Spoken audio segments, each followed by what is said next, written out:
Friday. Please come. All right, here we go. Today I'm going to be reading to you from the Shambhala, The Sacred Path of the Warrior. And if you've missed any of the previous chapters to this wonderful metaphysical book by Chogyam Trungpa, please look in our original playlist called Shambhala, The Sacred Path of the Warrior. So today's chapter is chapter 7, The Cocoon. So, without further ado, the cocoon. The way of cowardice is to embed ourselves in a cocoon in which we perpetuate our habitual patterns. When we are constantly recreating our basic patterns of behavior and thought, we never have to leap into fresh air or onto fresh ground. In the last chapter, we talked about the dawn of the great eastern sun.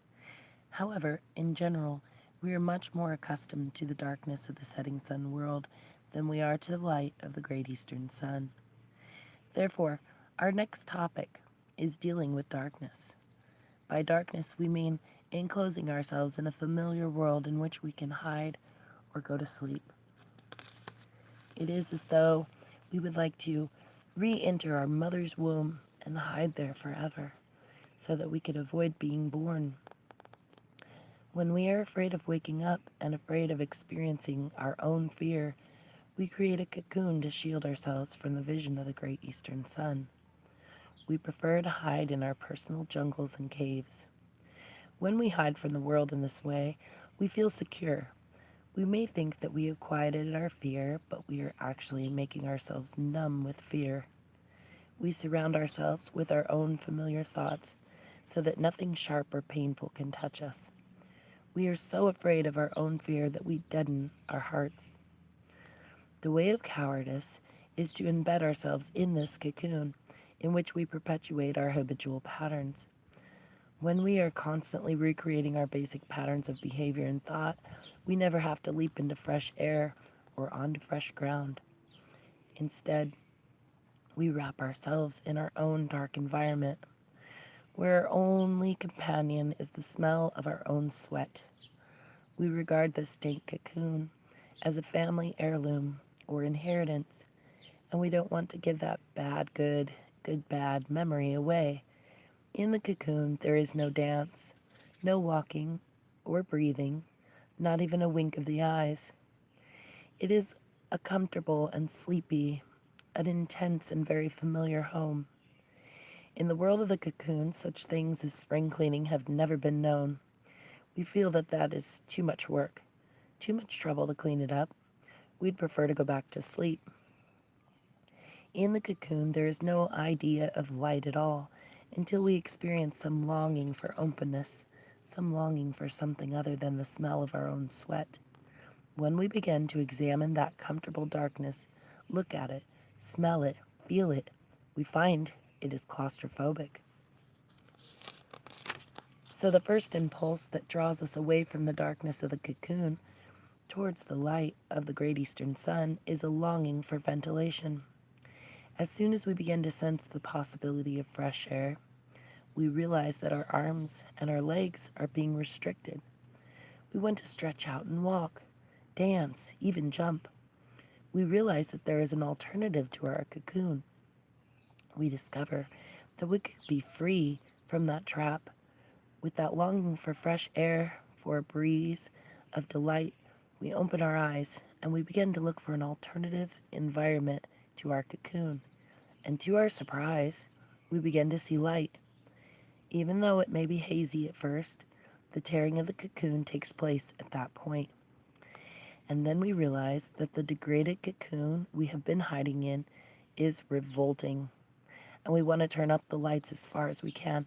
In fact, we are not turning up the lights, but we are simply opening our eyes wider, constantly looking for the brightest light so we can catch a certain kind of fever, the fever of the great eastern sun. But again and again, we should reflect back to the darkness of the cocoon. In order to inspire ourselves to move forward, we must look back to see the contrast with the place we came from.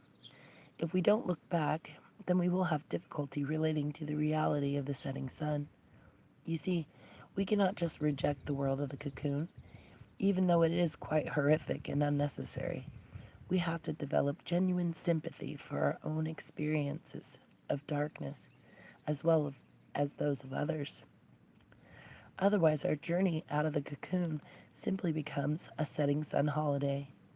Without the reference point or looking back, we have a tendency to create a new cocoon in the great eastern sun. Now that we have left the darkness behind,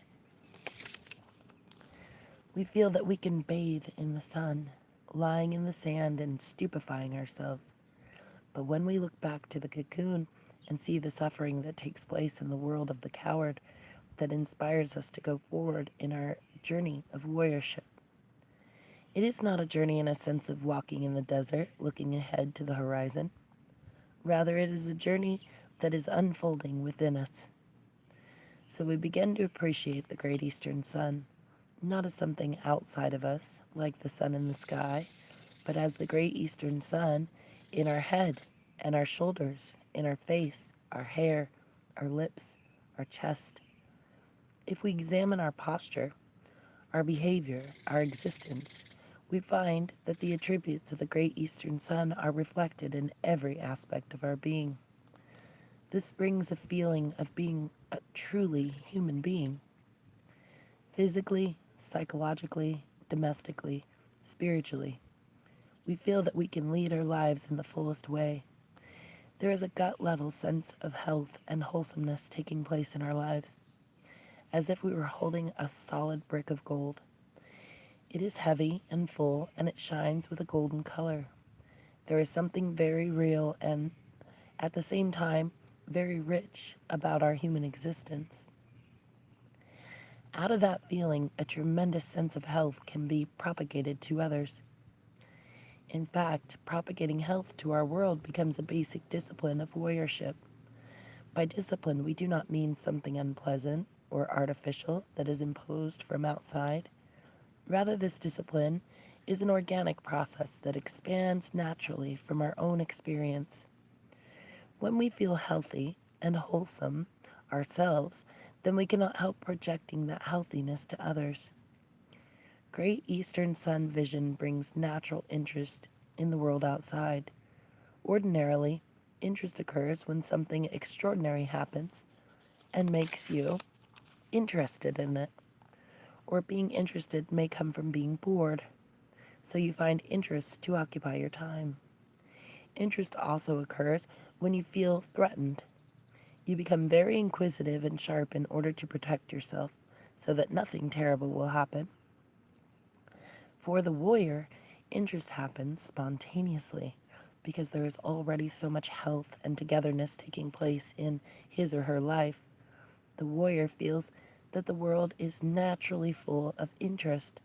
The visual world, the emotional world, whatever world he might have. So interest or inquisitiveness manifests as raw delight. Delight together with rawness or tenderness. Usually when you are delighted about something, you develop a thick skin and you feel smug. You say to yourself, I'm so delighted to be here. That is just self-affirmation. But in this case, delight has a touch of pain to it. Because you feel sore or raw in relation to your world. In fact, tenderness and sadness as well as gentleness actually produce a sense of interest. You are so vulnerable that you cannot help being touched by your world. That is a sort of saving grace or safety precaution so that the warrior never goes astray and never grows a thick skin. Whenever there is interest, the warrior also reflects back to the sadness, the tenderness, which projects further genuineness and sparks further interest. The great eastern sun illuminates the way of discipline for the warrior. An analogy for that is the beams of light you see when you look at a sunrise. The rays of light coming toward you almost seem to provide a pathway for you to walk on. In the same way, the great eastern sun creates an atmosphere in which you can constantly move forward, recharging energy all the time. Your whole life is constantly moving forward. even though you may be doing something quite repetitive, such as working in a factory or at a hamburger stand. Whatever you may be doing, every minute of every hour is a new chapter, a new page. A warrior doesn't need color television or video games. A warrior doesn't need to read comic books to entertain himself or to be cheerful. The world that goes on around the warrior is what it is. And in that world, the question of entertainment doesn't arise. So the Great Eastern Sun provides the means to take advantage of your life in the fullest way. Then you find that you don't have to ask an architect or a tailor to redesign your world for you. At this point of realizing that, a further sense of warriorship can take place, becoming a real warrior. For the true warrior, there is no warfare. There is the idea of being all victorious. When you are all victorious, there is nothing to conquer, no fundamental problem or obstacle to overcome. This attitude is not based on suppressing or overlooking negativity particularly. But if you look back and trace back through your life, who you are, what you are, and why you are in this world, if you look through that step by step, you won't find any fundamental problems. This is not a matter of talking yourself into believing that everything is okay. Rather, if you actually look, if you take your whole being apart and examine it, you will find that you are genuine and good as you are. In fact, the whole of existence is well constructed, so that there is very little room for mishaps of any kind. There are, of course, constant challenges, but the sense of challenge is quite different from the setting sun feeling that you are condemned to your world and your problems. Occasionally, people are frightened by this vision of the great eastern sun. Not knowing the nature of fear, of course, you cannot go beyond it. But once you know your cowardice, once you know where the stumbling block is, you can climb over it, and maybe just 3.5 steps. The end of chapter 7. Thank you so much for joining today. If you've missed any of the previous chapters, remember you can find them in our original playlist called Shambhala The Sacred Path of the Warrior. Wishing you all a beautiful morning. Thanks again.